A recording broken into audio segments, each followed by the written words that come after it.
Have you ever, like, accidentally stumbled across something you definitely 100% were not supposed to see? Oh, man. Yeah. Right. But I'm not talking about, finding a hidden birthday present in the back of your closet Sure. or accidentally reading a text over someone's shoulder on the subway. Sure. I want you to imagine that the thing you found is a highly classified military operation, Right. an operation hidden so deeply, Mm. wrapped up in so many, like, suffocating layers of black budget bureaucracy that even the United States Congress, the very people who ostensibly fund the military, doesn't even know it exists. It's the kind of scenario that usually anchors a geopolitical thriller, you know? You Exactly. picture the protagonist downloading files onto a flash drive in the dead of night while a security patrol walks past the door. Yeah, real Hollywood stuff. But when this exact scenario happens in reality, the consequences are, well, they're entirely devoid of that Hollywood glamour. Yeah, it's not fun. No, not at all. They are immediate, they are systematic, and they are basically designed to completely dismantle a human life. And today we're diving into a conversation that exposes exactly that kind of machine. We are looking at a bombshell, just highly unfiltered interview from Jeremy Corbell's YouTube channel. Yeah, it's a wild one. It really is. The focus is a UAP, unidentified anomalous phenomena whistleblower named Matthew Brown. Right? And he sits down with Corbell and veteran investigative journalist George Knapp. And what follows is essentially, it's a masterclass in how the national security state protects its darkest secrets. It absolutely is. So we're going to tear apart two massive revelations in this deep dive. First, we need to understand the architectural mechanics of a shadow operation built solely to hoard UAP data. Which is mind-blowing on its own. Totally. And second, we have to look at the terrifying, basically scorched earth tactics deployed against any citizen who tries to expose that machine. Yeah, and to really grasp the gravity of this, we first need to, appreciate the setting of the source material. The vibe of the video, yeah. Exactly. This isn't a sterile, polite conversation happening in a soundproof NPR studio or some wood-paneled congressional hearing room. Far from it. It's an outdoor, raw, just entirely unfiltered discussion. The audio environment is chaotic. You can hear helicopters flying low overhead. Yeah, and they're drinking, right? Yeah. You hear the clinking of a bad hombre brand beer can, and at one point there's just this jarring sound of someone violently banging on garbage cans in the background. Corbell even jokes that it sounds like they're recording in the middle of a Pink Floyd concert. Right. But the setting, as chaotic as it is, it functions as this brilliant, almost literary metaphor for the entire deep dive. Oh, I like that. How so? Well, they are taking the most deeply buried, highly sanitized secrets of the military-industrial complex and just dragging them out into the bright, unforgiving California daylight. Yeah. The truth they're discussing is messy. It's abrasive, and it absolutely refuses to be packaged neatly by, official Pentagon public relations channels. Okay, let's unpack this, because if this so-called two-faced God AI, which we will totally get to in a second, if it's the most secure, infallible dragnet on Earth, it really begs the question of what exactly Matthew Brown found. Right. Like, we can't understand why this system came crashing down on his head until we understand the sheer magnitude of his discovery. So he exposed something called Immaculate Constellation. Yeah, Immaculate Constellation. That is the code name that is currently sending absolute shockwaves through the intelligence community. To the heavy name. It is. And based on Brown's meticulous testimony, Immaculate Constellation is not just like a study group or a theoretical framework. It is an operational USAP. Okay, USAP. Yeah. That acronym stands for Unacknowledged Special Access Program. Exactly. And let's just break down the weight of that word, unacknowledged. Because this means if a sitting senator asks the Department of Defense about this program, the DoD is legally permitted, or at least, they operate under the interpretation that they are permitted to look that senator in the eye and say, that program does not exist. Which is just, it's the apex of institutional secrecy. It's lying to Congress, basically. Essentially, yeah. I mean, a standard special access program, or a SAP, might be acknowledged to exist, even if its actual details are highly classified. Like a new jet or something. Right. For instance, the public might know the military is building a new stealth bomber, even if they don't know the exact radar cross-section. But an unacknowledged SAP, it's a ghost. Wow. The very existence of the program is a state secret. And furthermore, Brown points out a critical structural detail here. Immaculate Constellation is overseen by OSD policy. The Office of the Secretary of Defense Policy, Yes. which fundamentally changes the nature of the beast. I mean, we aren't talking about a dusty research lab in Idaho analyzing strange metals or Yeah. or an acquisitions department quietly buying prototype drones from Lockheed Martin. Precisely, because OSD policy sets the global objectives for the Pentagon. They dictate the strategic posture of the United States military on a day-to-day basis. So if an operation is housed under OSD policy, it means it is deeply intertwined with the active, real-world deployment of American military power. So how does Immaculate Constellation actually function? Because the way Brown describes its architecture in the interview, it sounds like something pulled straight out of a dystopian cyberpunk novel. It really does. Yet it operates within the completely mundane reality of military servers. Well, Brown describes the operational mechanics of Immaculate Constellation as this massive AI-driven dragnet. Okay. And intelligence insiders have actually drawn parallels between this and the National Reconnaissance Office's Sentient program. Sentient, yeah, which is a real thing. Right, which is a known AI system used to coordinate satellite imagery. So Immaculate Constellation functions as an artificial intelligence or maybe advanced machine learning system that basically sits like a spider at the center of this vast network of intelligence and military databases. Just waiting. Just waiting. It is constantly, silently scouring data streams for very specific anomalies. Like what? High-quality UAP or non-human intelligence imagery, sensor telemetry, and encounter data. So to put this in perspective for you, the listener, think of an incredibly sophisticated email spam filter. But instead of scanning your inbox for keywords to catch, junk mail and pharmaceutical ads, this AI is specifically designed to catch the most profound, reality-altering discoveries in human history. That's a great way to put it. And it grabs these pieces of evidence and quietly routes them into a digital vault before the intended recipient even knows the data existed. That analogy perfectly captures the mechanism, because imagine a Navy F-35 fighter jet operating off the coast. Okay. Its advanced sensor suite, radar, infrared, optical, it captures a vehicle demonstrating instantaneous acceleration. Right, the stuff we always hear about. Yeah, or transmedium travel, moving from the air into the ocean without splashing. Wow. Normally, that sensor data is downlinked to the Carrier Strike Group's intelligence center to be analyzed by a commander. But Immaculate Constellation intercepts it. It intercepts it right at the network level. The AI identifies the specific kinematics of the anomaly, flags the collection event, and it sequesters the data. Just grabs it. Grabs it. It strips it out of the conventional intelligence stream and routes it directly into the black budget architecture. Unbelievable. So by the time the carrier's intelligence officer actually looks at the sensor logs,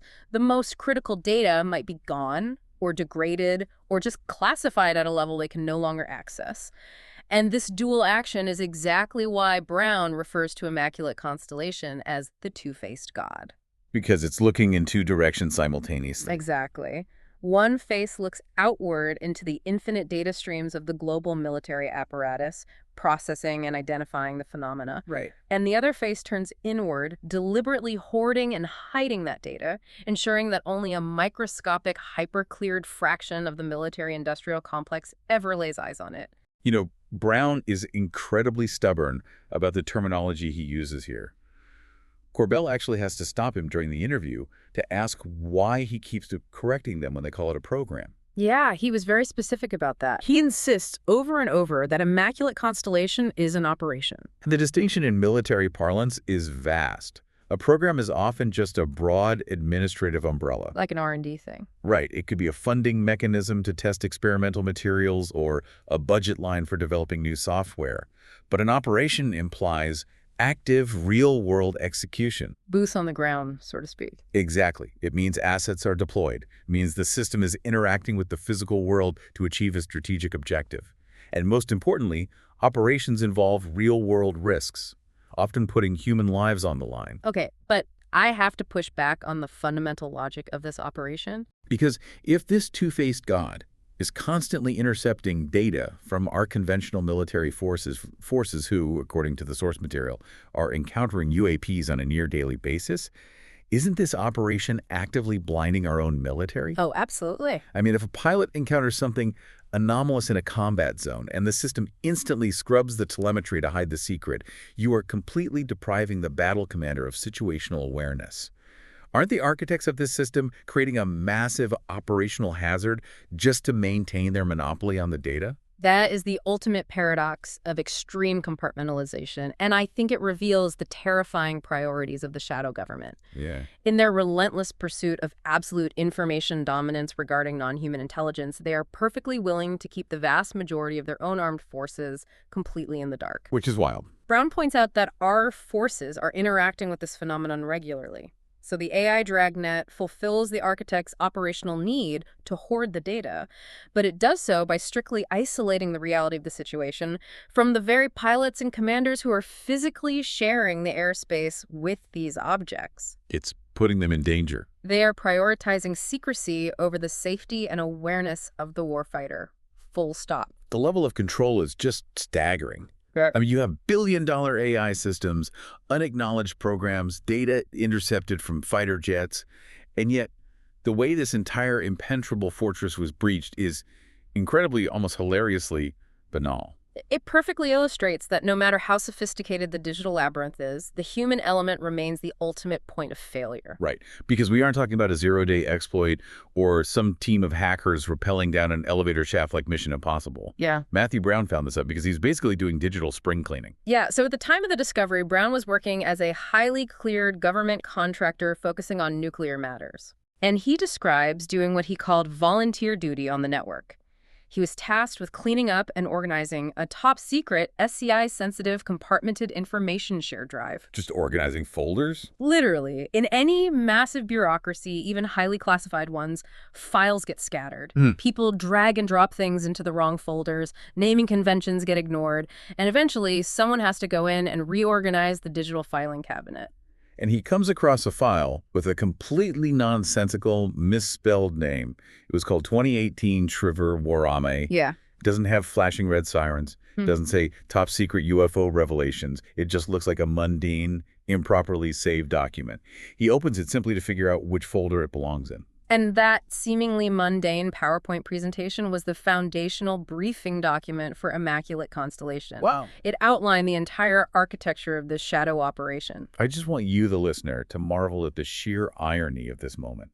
Imagine the most secure vault on planet Earth. Decades of work, billions of untraceable dollars, careers ruined, and lives threatened to keep this a secret. Yeah. And the whole thing comes undone because some anonymous bureaucrat accidentally saved a file in the wrong subfolder, and a guy with a mop and bucket happened to open it while doing routine maintenance. But finding the file is only the first step.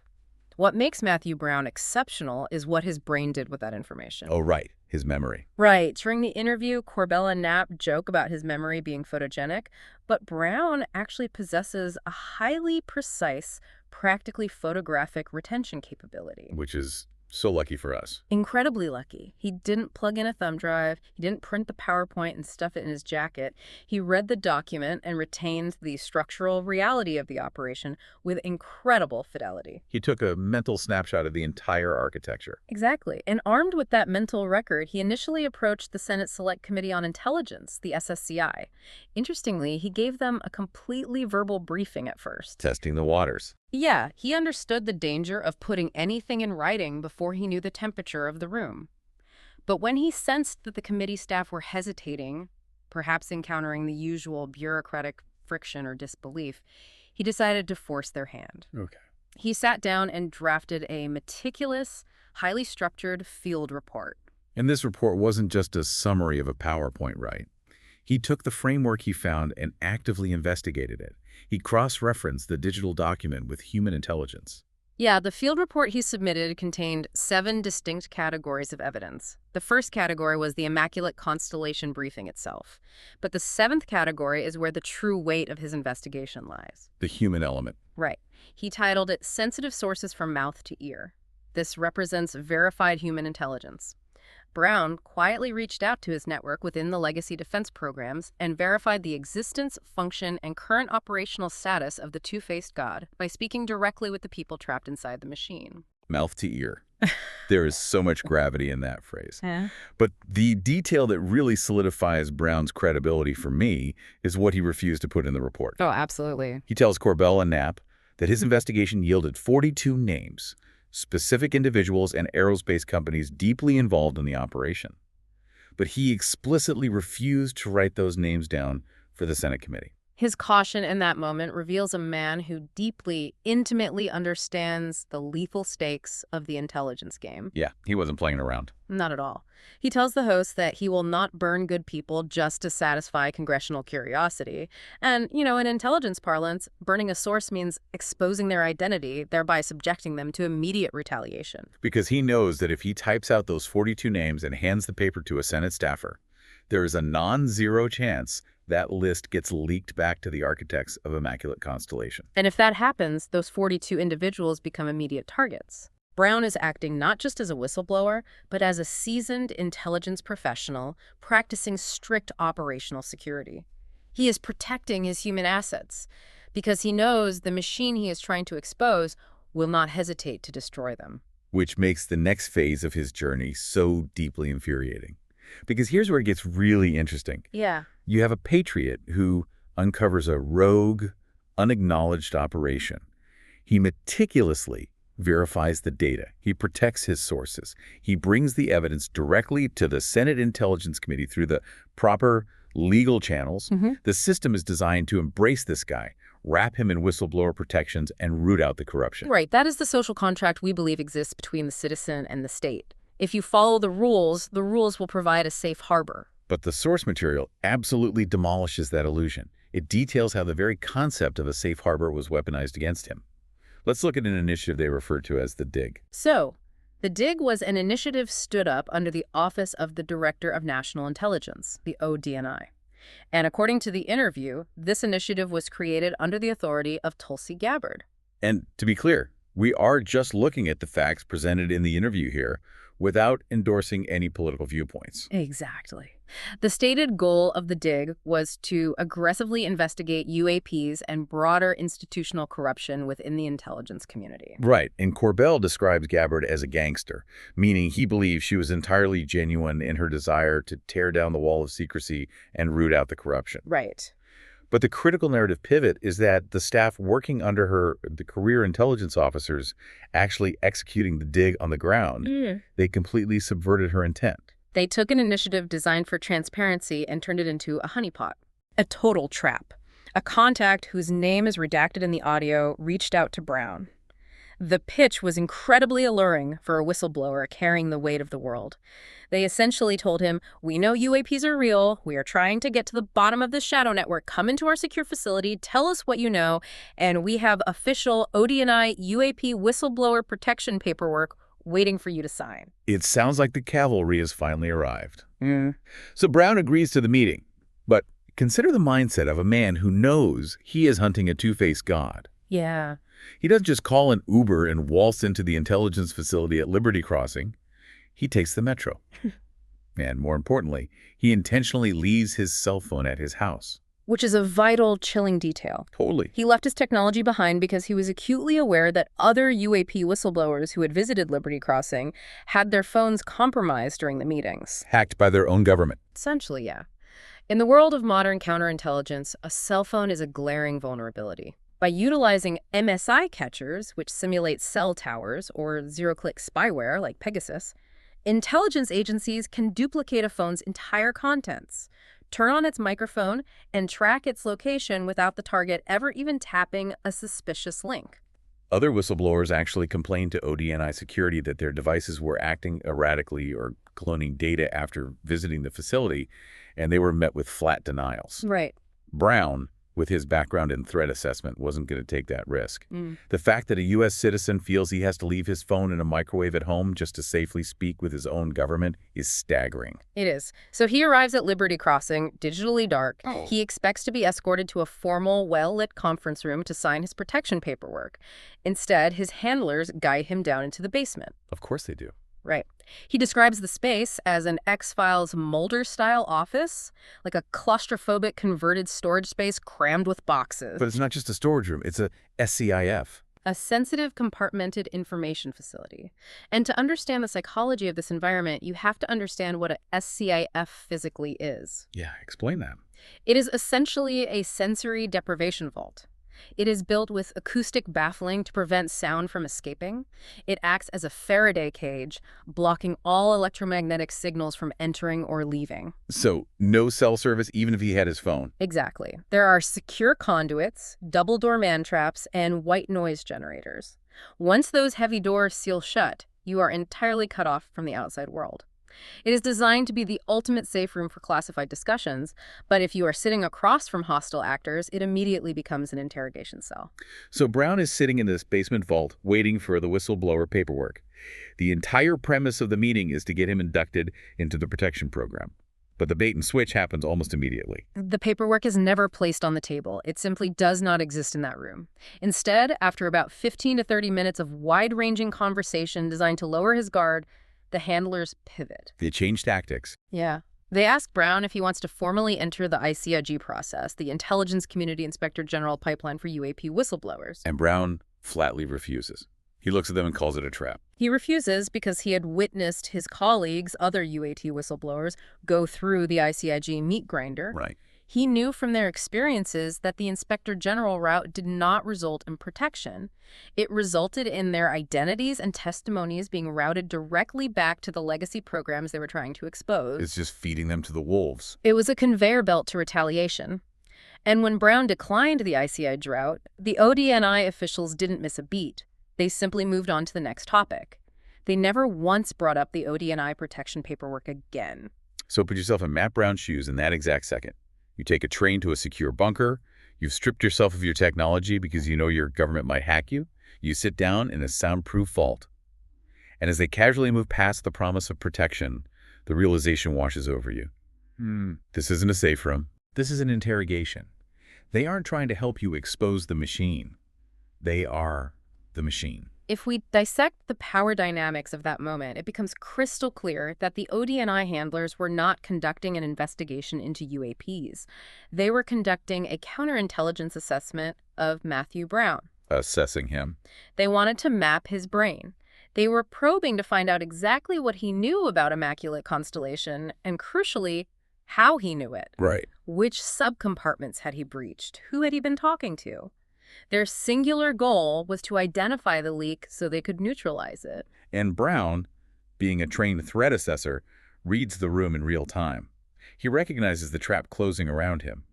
But instead of shutting down, he decides to flip the script. Yeah. If these handlers are going to test his operational knowledge, he decides he's going to test their loyalty to the United States Constitution. This is a phenomenal pivot in the narrative.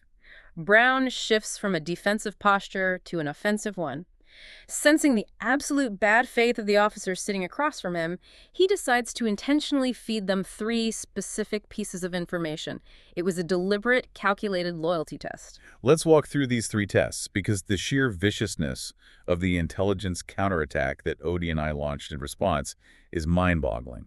Test number 1 involved international intelligence. So, Brown decided to share highly classified insights he had accessed regarding the October 7th attacks in Israel. And again, we are strictly analyzing Brown's tactical decision in that SCIF and the psychological response it provoked from ODNI, staying completely neutral on the geopolitics. Correct.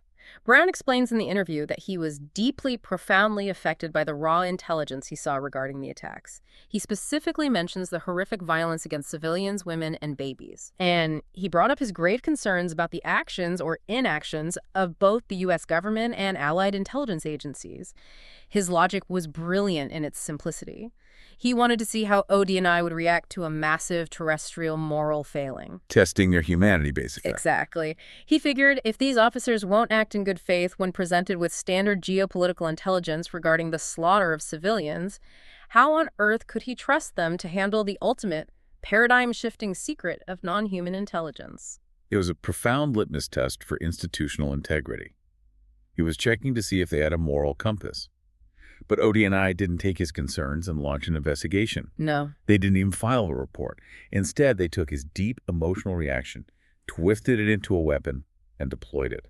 Weeks later, an ODNI official contacted Jeremy Corbell directly and fed him a massive, fabricated smear. Yeah. They claim that during the SCIF meeting, Matthew Brown revealed himself to be a racist Jew hater and a vehement anti-Semite. Which is just a breathtakingly malicious lie. But what strikes me is how remarkably incompetent it is.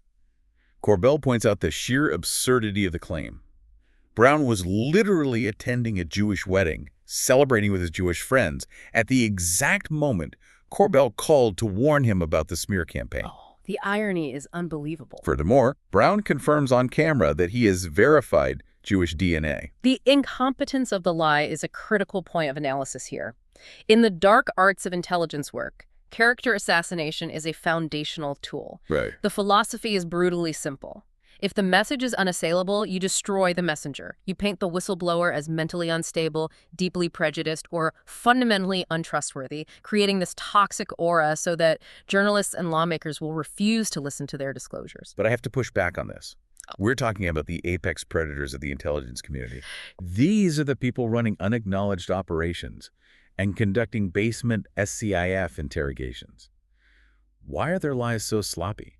They didn't even do a basic background check on his heritage or his social circle before branding him an anti-Semite. Are they just incredibly arrogant, assuming a podcaster will blindly swallow whatever ODNI feeds them? Or are they genuinely panicking? I'd say it is highly likely a volatile combination of both. Okay. When an institution operates in total, suffocating darkness with zero congressional oversight for decades, arrogance becomes institutionalized. They are so accustomed to their word being accepted as unquestionable gospel that they no longer feel the need to craft airtight cover stories. They just assume everyone will believe them. Right. But the sloppiness also heavily indicates panic. Brown had penetrated Immaculate Constellation. He possessed the blueprint of their most guarded secret. The ODNI handlers didn't have time to craft a bespoke, well-researched counter-narrative, so they resorted to standard boilerplate smear tactics, throwing the most inflammatory accusations at the wall to see what would stick. But consider the alternative. Could the sloppiness actually be intentional? How do you mean? Is it possible they tell an easily disprovable lie as a loyalty test for the journalist? If Corbell runs with the anti-Semite narrative without checking, ODNI knows they own him. Oh, wow. That is a terrifying yet entirely plausible read of the situation. It aligns with the concept of the big lie. If you force someone to accept an obvious falsehood, you have broken their critical thinking faculties and established total dominance over their perception of reality. Because the anti-Semitism charge wasn't the only lie they deployed. Test number 2. ODNI reached out to Corbell and told him that Brown had explicitly confessed right there in the basement SCIF to fabricating the entire Immaculate Constellation story out of thin air. Just completely made up. Yeah. They claimed he admitted to making up the code name and hallucinating the PowerPoint document. Which is a direct, blunt force attempt to completely neutralize the core of his whistleblower testimony. If the journalist believes the source confessed to lying, the story dies instantly. And then there is test number 3, which is just the nuclear option, the treason accusation. Yeah, this one is heavy. ODNI told Corbell that Brown was actively running a counter-espionage operation against the United States. That is the ultimate threat in the arsenal of the national security apparatus. Accusing a cleared whistleblower of counterespionage is not just an insult, it is laying the legal groundwork for severe, potentially lethal retaliation. Real prison time. Exactly. The moment they use the word espionage, they activate Title 18 consequences. They change the paradigm entirely.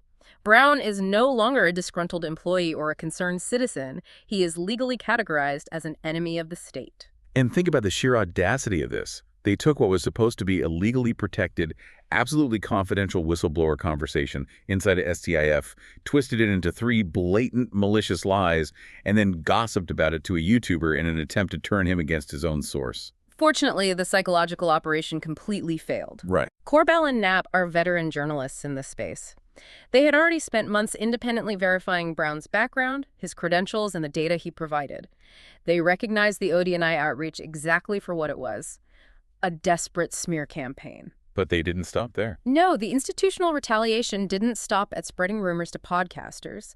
It escalated into a coordinated physical and psychological assault on multiple whistleblowers. This brings the story out of the theoretical realm of AI dragnets and bureaucratic SCIF meetings and violently thrusts it into the victims' living rooms. We are talking about the deployment of the Dirty Tricks Department. Brown details a systematic, taxpayer-funded harassment campaign. He states on the record that active duty military service members and reserve service members are utilizing government time, government facilities, and government computers to actively run psychological operations against American UAP whistleblowers. It's wild. He specifically names individuals who have been targeted, including David Grush, Lou Elizondo, Dylan Borland, and Jay Stratton. And the tactics they are using are horrific. We aren't talking about internet trolls leaving mean comments on Twitter. No, not at all. Brown describes highly trained agents from the Office of Special Investigations, the OSI, being deployed to actively destroy lives. They are manufacturing evidence to break up marriages. Awful. They are threatening to involve Child Protective Services to take children away from their parents. And they aren't just targeting the whistleblowers themselves. They are actively threatening the extended network of friends and colleagues who simply help the whistleblowers come forward. The Office of Special Investigations functions essentially as the military police and counterintelligence branch of the Air Force, but on absolute steroids. What Brown is describing is the deployment of domestic psychological warfare. They are breaking into homes. Brown mentions an incident where operatives broke into a house, took a wife's identification cards out of her purse, and laid them out sequentially on a table as if photographing them for a target dossier, just to let the family know they had been inside. That is deeply disturbing. In another instance, they smashed a grandfather's urn and threw his ashes in a trash can. Corbell also reveals that multiple whistleblowers have woken up to find large X's painted on the sidewalks directly outside their front doors. These are classic textbook intimidation techniques drawn directly from the playbook of hostile foreign intelligence services. Like the Cold War. Yes, it mirrors the Stasi technique of Zersetzung, or psychological decomposition. You move things in their house. You paint marks on their property. You create a pervasive sense of paranoia without leaving actionable evidence of a violent crime. But these tactics are being deployed against American citizens on American soil by the American military. Which is terrifying. The ultimate goal is terror. It is a deliberate, calculated strategy to push patriots toward total isolation, mental breakdown, or even suicide, ensuring they cease to be a threat to the legacy programs. And what makes this even more chilling is that it isn't just a faceless bureaucracy acting autonomously. They actually identified the architect behind this specific terror campaign. They did. Brown brought a photograph of this individual to the ODNI meeting and placed it on the table. He refers to him as name redacted during the public interview to avoid immediate legal blowback, but he clearly outlines this person's formidable credentials. Yes. Brown identified the architect as a deputy SAPCO, a Special Access Program Control Officer for DARPA, the Defense Advanced Research Projects Agency. Okay. He notes that this individual has since utilized the revolving door of the military-industrial complex to take a highly lucrative position at Northrop Grumman. Brown describes this individual as the central nexus point for legacy security. He is the man who takes a whistleblower's name that needs to be handled, matches it with covert military capabilities, and floods the ecosystem with disinformation, character assassination, and targeted physical intimidation. So what does this all mean? I mean, think about what that actually means. We can talk about sentient AI and unacknowledged special access programs and the philosophical implications of non-human intelligence until we're blue in the face. But the grounding reality of this deep dive, the absolute emotional core of this story, is the human toll. Matthew Brown stepped forward to do the right thing, and he lost his job. He notes he was a DOGE casualty, meaning his government contracting position was eliminated due to recent efficiency restructuring. And again, we remain neutral on the politics of that. Right. But the direct result of his whistleblowing and his subsequent termination is that his income entirely vanished. He is currently living on less than $1,000 a month. He has no health insurance. And his wife, who never opted into this dangerous life, suffers from lifelong genetic health issues. It's heartbreaking. Matthew Brown cannot provide basic health care for his sick wife because he made the decision to tell the American people the truth.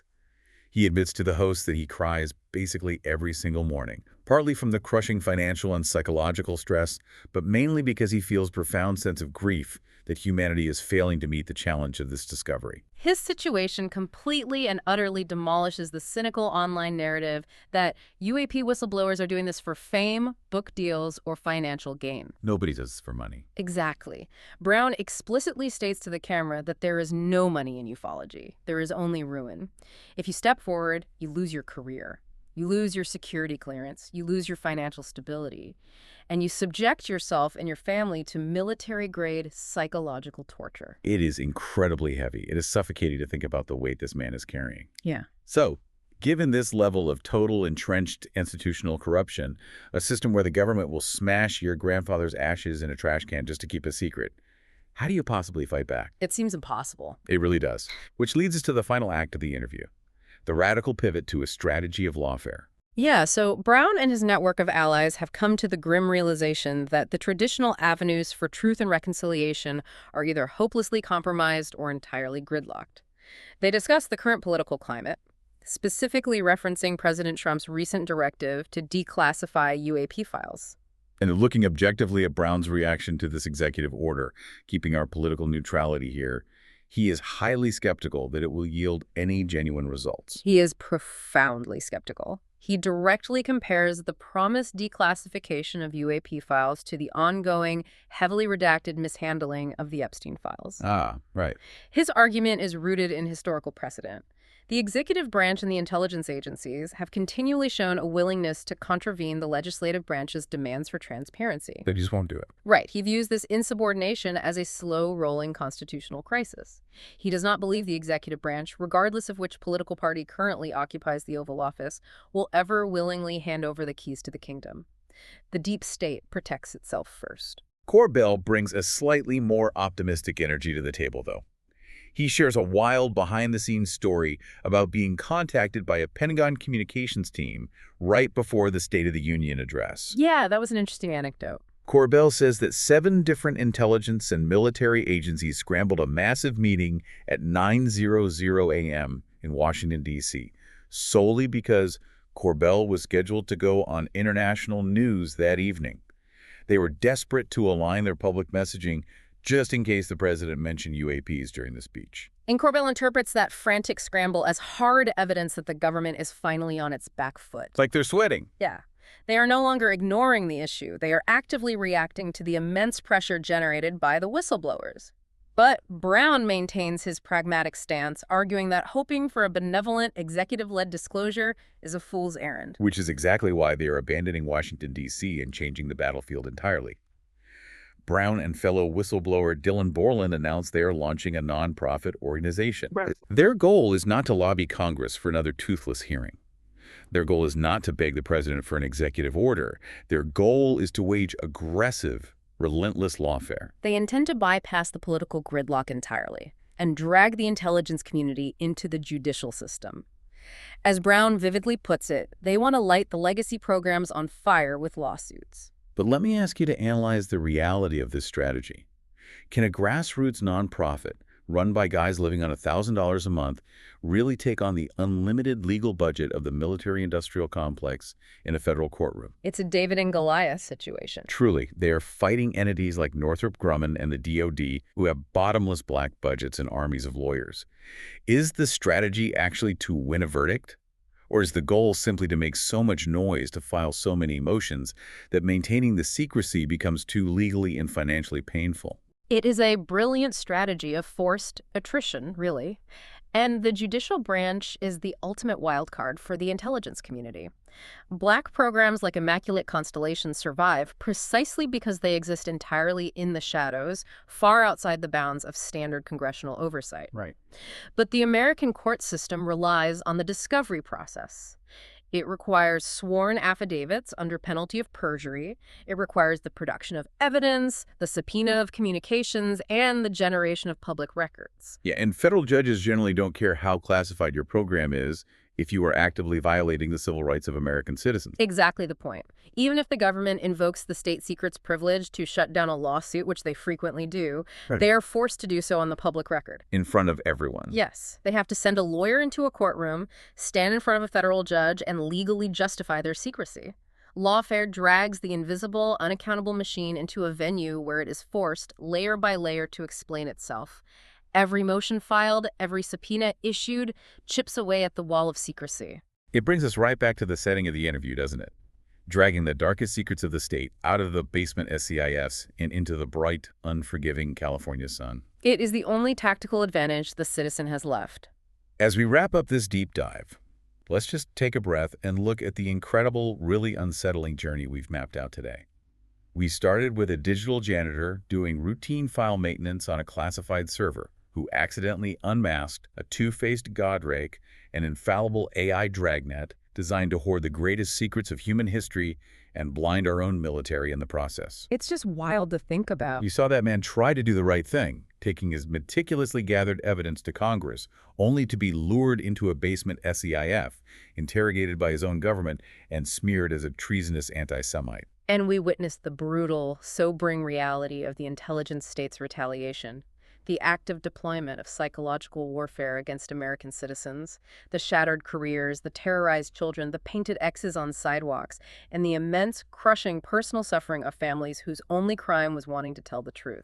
And finally, we explored the radical necessary pivot, the realization that the executive and legislative branches are either hopelessly compromised or structurally paralyzed, leading to a new era of grassroots legal warfare designed to bleed the shadow government in the courts. Right. It is heavy material. It is deeply unsettling. But the enduring message from Matthew Brown, Jeremy Corbell, and George Knapp is that daylight truly is the best disinfectant. These voices are refusing to stay in the shadows no matter how many helicopters fly overhead or how hard the machine tries to grind them down. Which leaves us with a critical, foundational question to consider, a question that strikes at the very heart of the democratic experiment. Yeah. If a highly classified, unacknowledged operation can utilize the resources, the personnel, and the funding of the United States military to actively target, terrorize, and silence American citizens with absolutely zero congressional oversight, then who is actually running the country? Are our elected officials the government, or have they simply been reduced to a public relations department for a shadow machine that answers to absolutely no one? That is a thought that should keep all of us awake tonight. Think about that the next time you assume your email filter is just catching spam. Thank you for joining us on this deep dive. Keep questioning the world around you, keep looking for the truth in the daylight, and we'll see you next time.